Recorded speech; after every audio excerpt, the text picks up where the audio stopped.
հայրենասիրության մասին չեն խոսում, հայրենասիրության մասին քայլեր անում ու գործում են։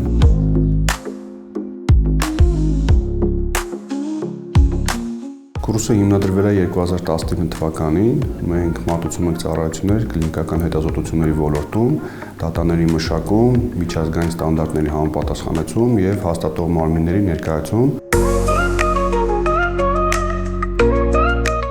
Ոլորտը շատ տարբերվում է IT ոլորտից ու հիմնական հաճախորդները հանդիսանալով ֆարմա ընկերություններ, բիոտեխնոլոգիական ընկերություններ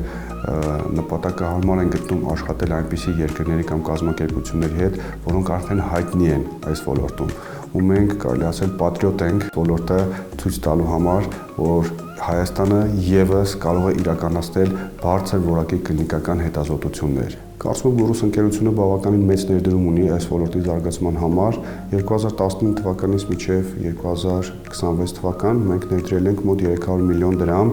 Գուրուս ակադեմիայում, այսինքն կրթելու ու մասնագետներ պատրաստելու։ Այսօր հպարտությամբ կարող ենք նշել, որ ոլորտի 75%-ից ավել մասնակիցները դրանք Գուրուս ակադեմիայի սաներն են։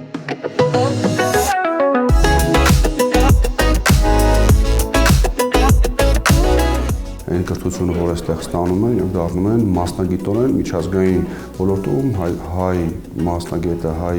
միտքը դառնում է մրցակցային։ Մենք ուզում ենք, որ Գուրուս ընկերությունը ներկայացնի Հայաստանը միջազգային հարթակներում, նաև դառնա հոմանիշ լավ աշխատանքի տվյալ ոլորտում բարձր որակ ունեցող մասնագետների մեր հիմնական առաքելությունը դա է, որպեսզի կետ դնենք քարտեզի վրա Հայաստանը որպես կլինիկական հետազոտությունների ոլորտի հաբ կենտրոն։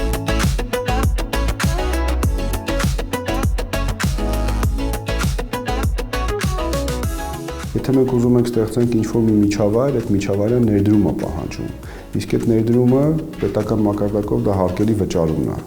Ու հարկեր վճարելով կարող ենք հասնել մի միջավայրի, որտեղ որ մենք երազում ենք կամ նմանօրինակում ենք ավելի զարգացած երկրներից։ Երբ որ երազում ենք կամ ուզում ենք այդ միջավայրը ունենալ, սա ուղիղ ամենաուղիղ ճանապարհներից մեկն է ստեղծել այդ միջավայրը։ Գուրուսի ու ոնց որ պետության երկարաժամկետ տեսլականի հիմքում ընկած է ոլորտի զարգացումը, իսկ ոլորտի զարգացման համար պետությունը իր միջոցներով պետք է ապահովի այդ հավասարությունը եւ տեղական ընկերությունների եւ միջազգային ընկերությունների համար։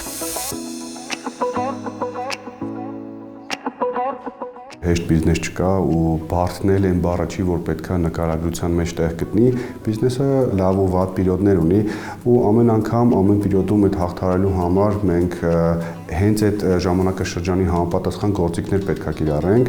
Օրինակ առաջի գործիքներից մեկը, որ կիրառեցինք, մարզեր գնացինք, հայտարարեցինք, որ մասնաճյուղերի եւ գլխամասի աշխատավարձային պայմանները ու մնացած բոլոր պայմանները նույնն են լինելու։ Այսինքն չգնացինք ավելի էժան աշխատուժի հետևից, գնացինք հայտնաբերելու, բացահայտելու այն խելացի կադրերին, ովքեր որ հնարավորություն չունեն մարզերից գալ Երևան ու աշխատել այստեղ։ Այսօր ունենք մասնաճյուղեր Վանաձորում, Գյումրիում եւ Իջևանում։ Ցանկացած բիզնես էական չի, դա որ ոլորտում կլինի, եթե աշխատեք ոնց որ հավատով ու վստահությամբ, որ դուք հաջողության կհասնեք, միանշանակ հաջողությունը գալու է։